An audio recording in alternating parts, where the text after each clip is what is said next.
De nature discrète, Laura Smet ne peut pourtant contenir son bonheur à l'évocation Raphaël Lancret-Javal, l'homme avec lequel elle s'est mariée en 2018 à la mairie du 7e arrondissement de Paris.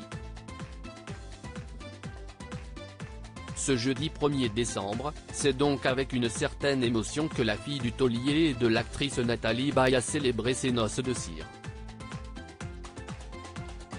4 ans de mariage. Je t'aime, a-t-elle écrit en story Instagram. Un message sobre, mais ô combien évocateur, que la comédienne de 39 ans a accompagné d'un emoji cœur et d'une image de rose blanche, symbole d'une relation saine.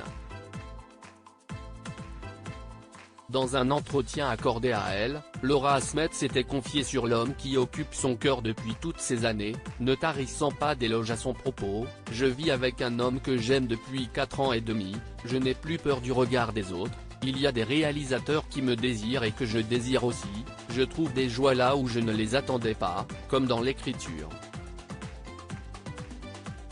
Complice à la ville, comme à la scène, le couple a d'ailleurs récemment décidé de lancer sa propre maison de production. Cela m'amusait de créer quelque chose avec lui, c'est un geek, moi, pas du tout, avait ainsi confié la demi-sœur de David Hallyday dans les colonnes du Figaro, en septembre dernier. Supérieur à Laura Smet, qui sont les hommes qui ont compté dans sa vie ? Laura Smet, l'étonnante anecdote sur sa date de mariage. Si elle a dit oui à l'homme de sa vie en 2018 à la mairie, Laura Smet est passée devant l'autel un an plus tard, le 15 juin 2019, à l'occasion de son mariage religieux organisé au Cap-Ferret en compagnie de nombreuses personnalités. Une date qui a fait sens pour la maman du petit Léo, né le 7 octobre 2020. Il s'est passé quelque chose d'assez dingue, comme tous les signes que je peux avoir de mon père, je n'avais pas choisi la date, mais on voulait que ce soit au Cap-Ferret, où je vais depuis 23 ans, chez des amis très proches, les Barterotte, avait-elle confié à Madame Figaro en 2019.